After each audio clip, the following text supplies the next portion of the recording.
All right, I have another very interesting topic, inflammation. Okay.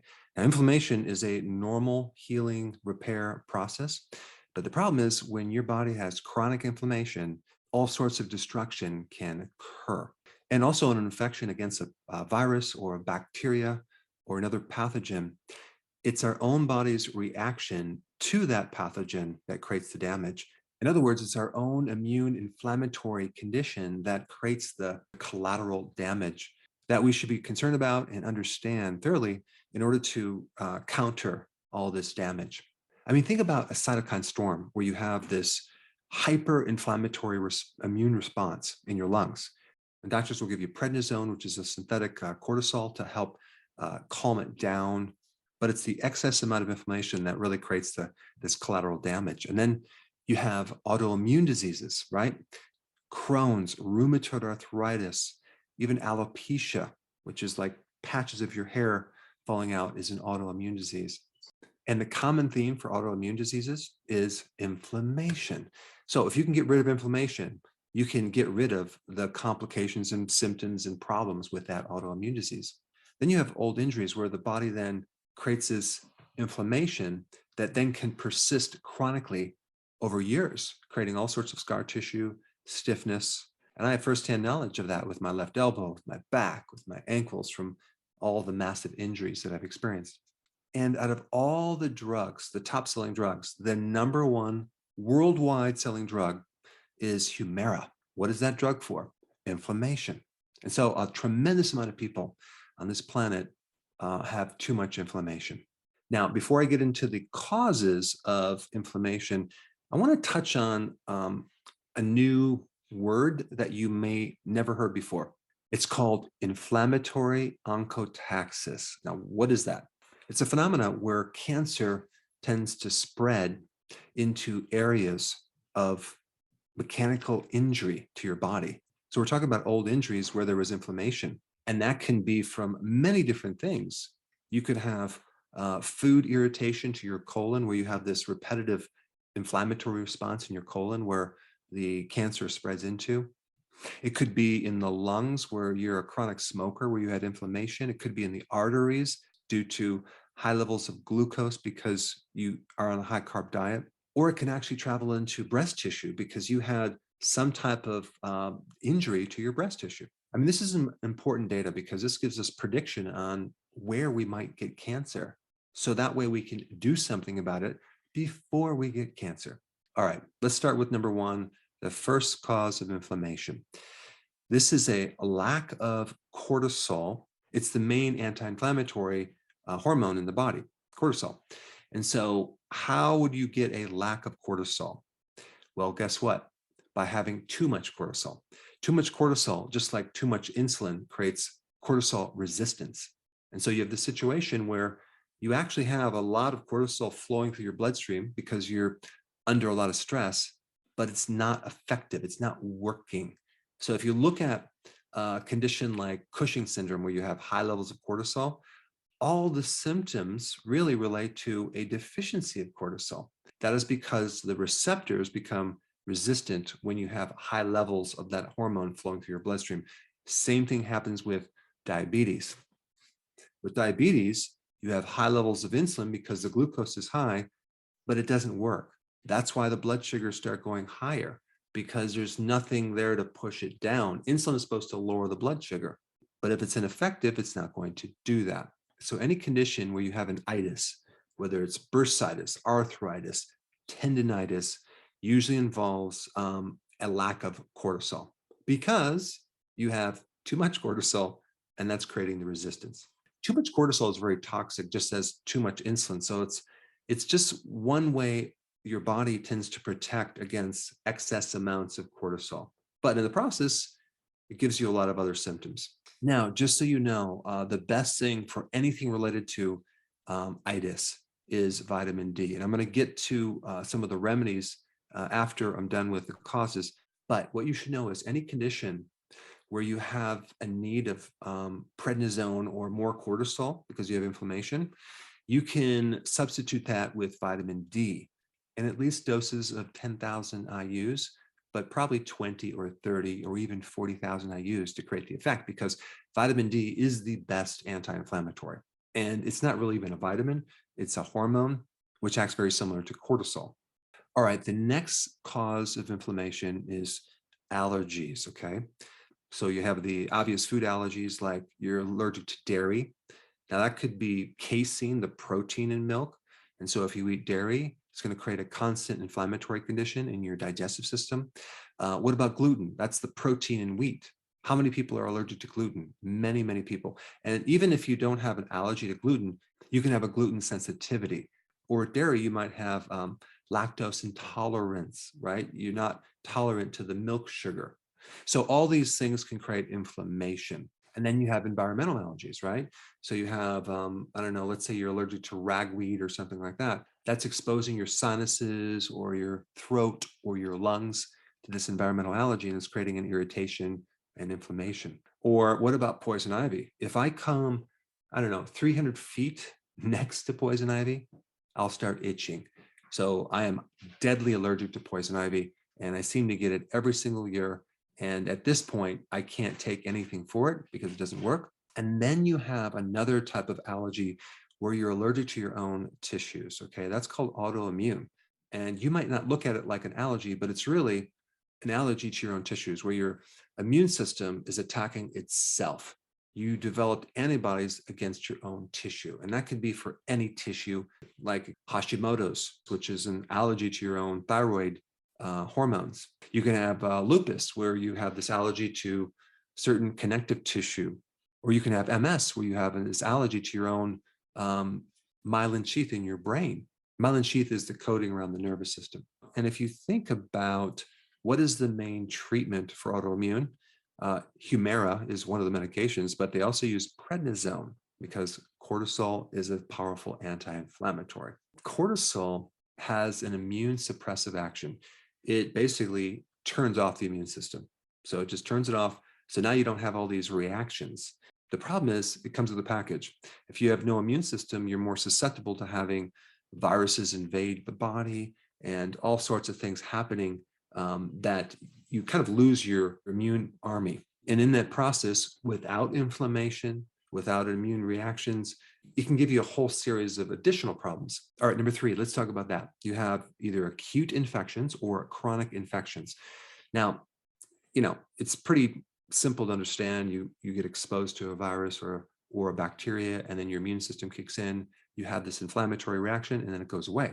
But what happens when you get chronic infections where the virus goes into the body and it goes into a dormant state and it keeps coming out of remission and then goes back into remission, like Epstein-Barr virus, like Lyme's disease? And there's many infections that lie dormant, waiting for the right opportunity to come out and kick you when you're down. So these latent viruses tend to come out during times of stress. And so stress is a trigger for this infection that then will create inflammation.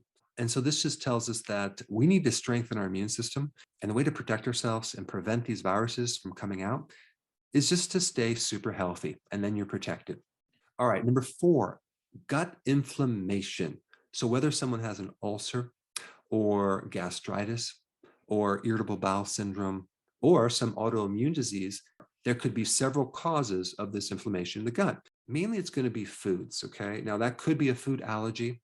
It could be just inflammatory foods, as in high omega-6 fatty acids like soy oil, canola oil, cottonseed oil.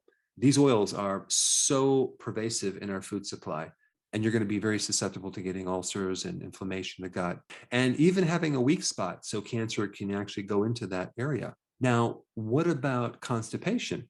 Well, that's like auto intoxication. You have this lack of flow of food being digested and everything's getting backed up. So that can actually create some inflammation as well. What about antibiotics? If you take antibiotics, you wipe out your friendly bacteria that's there to protect you and reduce inflammation. So if there's some way that you lose your flora in your gut, that could be the cause of why you have inflammation in your gut. In fact, when that inflammation exists, then it develops scar tissue in the colon, and it can affect your ability to absorb nutrients, and it can create leaky gut that then leads to more allergies and autoimmune diseases and a lot of other problems. So, as a side note, for any type of gut inflammation going on, the best food actually is cabbage. Cabbage has unique things in it that are really good for gut inflammation. And cabbage seems to be easy to digest, especially if it's in like a fermented form like sauerkraut or like kimchi, things like that, or even like coleslaw or raw cabbage seems to be very, very beneficial for anyone with gastritis, with anyone with an ulcer, with anyone with inflammation in the gut. Another really good thing is the wheatgrass juice or wheatgrass juice powder, because the chlorophyll in there with other additional phytonutrients is very healing on the inside of your skin internally, whether it's in the throat, the stomach, the small intestine, or the large bowel. It goes in there and it tends to create a really cool effect. And what's ironic is wheat has gluten, but not wheatgrass juice powder, okay, because they capture it before the seed exists, so there's no gluten. So it's very, very healing, but then if you eat wheat, it'll actually destroy the intestines. Another really good remedy for gut issues is zinc L-carnosine, okay? Just remember that because that's a good remedy for ulcers, gastritis. It's a good form of zinc that is very, very healing. All right, the next cause of inflammation, which is probably the most common, is glucose or sugar. Yeah, glucose and sugar and the other foods that turn into sugar, like refined carbohydrates. What it does is it raises this glucose flowing through your bloodstream, and this very thin layer of cells, which is one cell layer thick in your arteries, becomes seriously damaged, and you get this inflammatory condition. And then the body heals with either a clot or plaquing in the combination of cholesterol or protein or calcium. So you have this calcium buildup, and then you get heart problems and you get heart attacks and strokes. Other than that, you're perfectly fine. But when you lose the vascular supply and even the capillary supply to your eyes, you have eye damage, every different problem with the eye, like retinopathy, cataracts, macular degeneration. And if you lose capillary blood flow to the nerves, you get peripheral neuropathies. So you have this tingling and weird feeling in your feet. And high glucose also creates inflammation in your kidney and in your brain. Other than that, it doesn't pretty much attack anything else. Well, actually it does, but I'm just being sarcastic. Now, when you have high levels of glucose, insulin goes up. And then remember we talked about cortisol being resistant, insulin becomes resistant. And when you have insulin resistance, your body pumps out more insulin and you get more inflammation. So having the standard high carb diet is just creating a constant state of inflammation in many different parts of your body. But it's not only glucose that causes insulin resistance. It is also frequent eating, as in snacking. Every time you eat, you trigger insulin. So if you're eating so-called healthy foods, but you're eating a lot of snacks through the day, you're also going to create the same situation. So you need to go on a low carb diet, and you definitely need to do intermittent fasting. Very, very important. We'll touch on that in a bit. Now, number 6, your own fat cells, okay, can cause inflammation because there's certain type of pro-inflammatory molecules like cytokines that can then create more inflammation. And then inflammation itself can create insulin resistance. Interesting. So we have this two-way street where we have inflammation creating insulin resistance, and insulin resistance can create inflammation. It's a never-ending nightmare. All right, number 7, old injuries. I've touched on that, but old injuries can put you in a state of stiffness, inflammation, chronically. And so it's very, very important if you have old injuries and you have like arthritis to not also consume a lot of high glucose or any glucose. You want to be on a low carb diet to keep your inflammation at a minimum. And there's other things you want to do as well. But if you have arthritis and inflammation because of old injuries and you're still consuming carbs, I don't care how much turmeric or vitamin D or remedies that you take, it's not going to really work. Sometimes I'll see people with really bad arthritis and they're just taking pills, they're taking fish oil, and they're thinking that's going to solve the problem, when in fact, it's not going to even create a dent into their problem. And that is why I'm doing more of a comprehensive approach to this topic because it's so important. Now, the next problem is very interesting. It is where you have a problem in your bile ducts. The bile ducts are the little tubes that connect from your liver to the gallbladder or small intestine. And if you have too much sludge in these little tubes, or you have a stone like a gallstone, that can create a lot of inflammation, usually on the right side of your body. Suspect there could be something wrong with the gallbladder, or usually it's going to be in the bile duct a little bit higher up, and you might have some sludge, not even a stone, but a thickened sludge caused because you don't have enough bile salts. I can't tell you how many times I've had patients come into my clinic when I was in practice with this problem. It's very, very common, yet not many people know about it. And they're getting all sorts of rehab treatments. They're taking thousands of vitamins, and it's not working. Okay. A real simple remedy for that condition is to start taking bile salts. Okay. Purified bile salts. And there's a lot to know about it. I put a link down below if you want more information. But another really good thinning agent for that problem is TUDCA. And you can buy it online and you take it on empty stomach, and it thins the bile, allows the flow of this sludge to go through, and magically all that pain goes away. All right, number 9, low vitamin D. Directly. I mean, vitamin D is a very powerful anti-inflammatory. If you're low in vitamin D, like the majority of the population is, you're more susceptible for inflammation and pain, okay? Especially in your lower back, but it could be anywhere, in your bones, in your joints, in your knees, in your neck. And so don't forget a vitamin D deficiency as one cause of inflammation. This is why vitamin D can help you prevent cancer. Why? Because it gets rid of inflammation. And if someone had cancer and they're in remission, the cancer can be reactivated by inflammation. Okay, so remember that, because you want to have a goal of just getting rid of inflammation everywhere in your body. That would be a very, very good survival goal. All right, number 10, high levels of omega-6 fatty acids and low levels of omega-3 fatty acids. So any foods with high omega-3 fatty acids like fish, cod liver oil, or cod liver, or fatty fish like salmon, or sardines, really, really good to keep your inflammation on the lower side.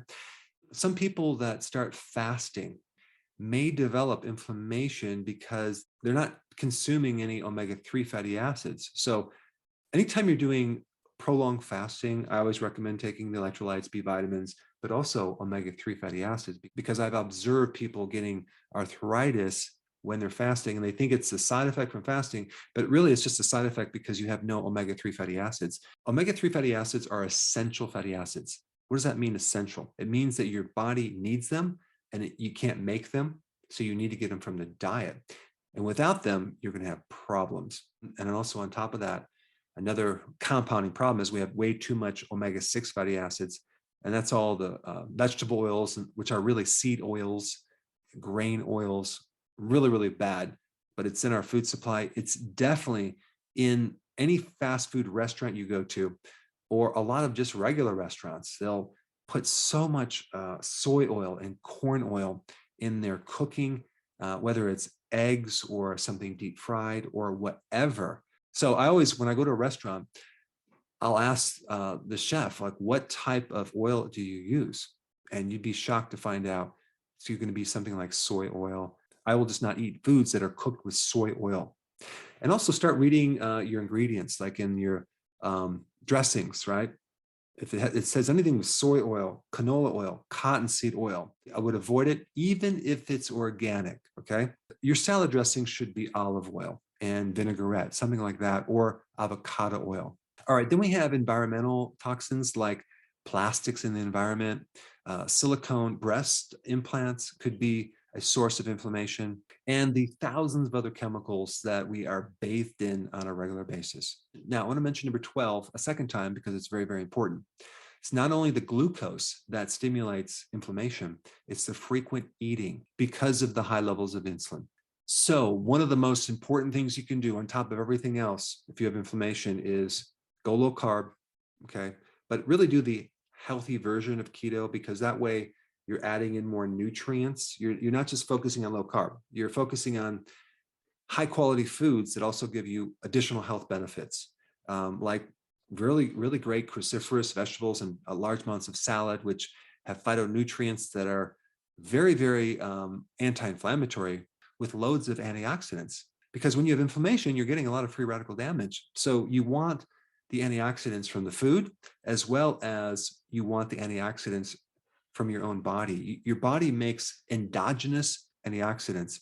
I'm talking like antioxidant networks. And one of the big stimulants for that is fasting. And one of the things that just crushes and destroys these antioxidants is frequent eating. So fasting is really key for inflammation. All right, number 13, too much iron, okay?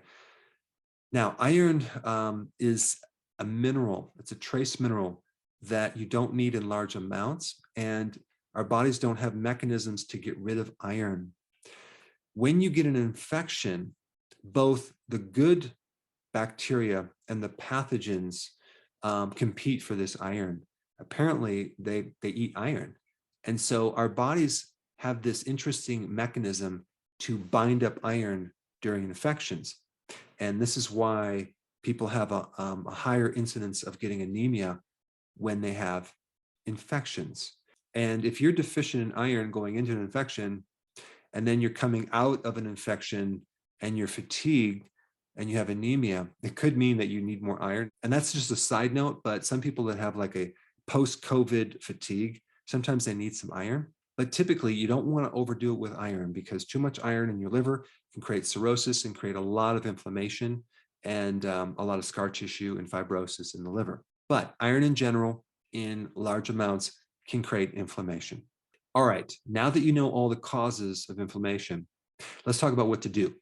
Number one, the most important thing is have enough vitamin D, at least 10,000 IUs. But if it's a chronic problem, take more, take 20, 30, even 40,000 IUs. If you're concerned about any toxicity, I put a video down below. You should watch that. Anytime you take vitamin D3, though, you also need K2 at the same time, especially if you're taking it on a regular basis, because vitamin K2 helps prevent the calcium buildup in the arteries. So K2 drives calcium from the blood and the joints back into the bone. So if people are concerned with the side effect of vitamin D toxicity, which is hypercalcemia, because the calcium builds up in the arteries, well, guess what? K2 handles that. It protects you against this excess calcium. So they both work together. So realize the ratios are 10,000 international units of vitamin D3 to 100 micrograms, not milligrams, of K2. Okay, so that's the ratio. So if you go up with your D3 to 20,000 IUs, then you need 200 micrograms of K2. All right, number two, avoid those things that are triggering your allergies, like in environmental allergies, as in food allergies. That's really, really important. But what's really interesting about allergies in general is that you can get rid of allergies by doing periodic prolonged fasting. Yeah, because you strengthen the immune system when you do fasting. There's some great data on that. I've done videos on that. But yeah, so you don't have to live with your allergies. All right, number three, chronic infections. The best way to handle that, especially if it's like Epstein-Barr virus or some type of virus that's lodged in your body, is to take regular vitamin D, which is good for the immune system, as well as regular vitamin C. But make sure the vitamin C is not synthetic. Use a whole food form. You can also do herbs that are antibacterial as well, because they don't have the side effects, like garlic, thyme, oregano oil. I've done videos on that. I'll put the links down below. All right, for any gut issue, don't forget about zinc L-carnosine, a really good form of zinc, and for heart problems, okay, like in heart attacks, preventing heart attacks, things like that. One of the best vitamins is vitamin E, but not tocopherol. You want to take tocotrienols, okay, 300 milligrams. Very, very important because it's like 50 times stronger, and it can actually clean up the free radical damage and inflammation in the heart. And realize that you also need to, at the same time, get rid of the cause of that problem, which is consuming too much sugar. Okay, you got to go low carb to really get rid of that oxidation that's happening. But vitamin E can greatly reduce the inflammation in the inside of your arteries, as well as the inflammation in your liver. All right, number 6, the most important thing, low carb, intermittent fasting. If you're new to my channel, click the link down below. Vital and important action, okay? That's the most important thing you can do. All right, number 7, you need to do intermittent fasting and periodic prolonged fasting. That's going to drop inflammation. Also take regular amounts of vitamin D, and turmeric is a very, very good natural compound to reduce inflammation. Just make sure that the source of turmeric is from a really good place. Recently, I found a farmer who grows the stuff in his greenhouse, and it's the best turmeric I've ever found.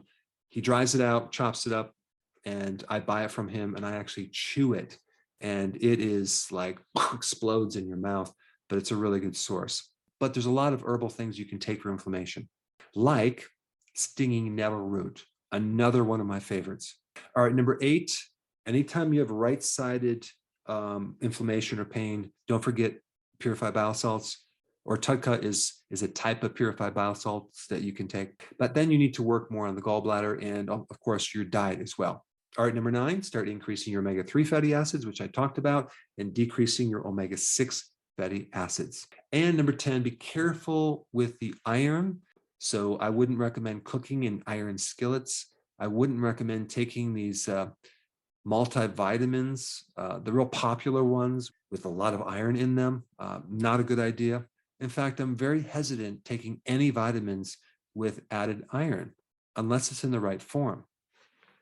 But you'd be shocked to find out some of the lead multivitamin minerals really just have this like iron, or this elemental iron that is like not the right type for our bodies. And the other problem with iron is fortified in all the grain products. So in one video I did a while ago, is I showed people how you can take a magnet, okay, a strong magnet, and dump out like a box of cereal on a platform, take the magnet, and it picks up the cereal because of the added iron, the fortification of iron in those wheat products.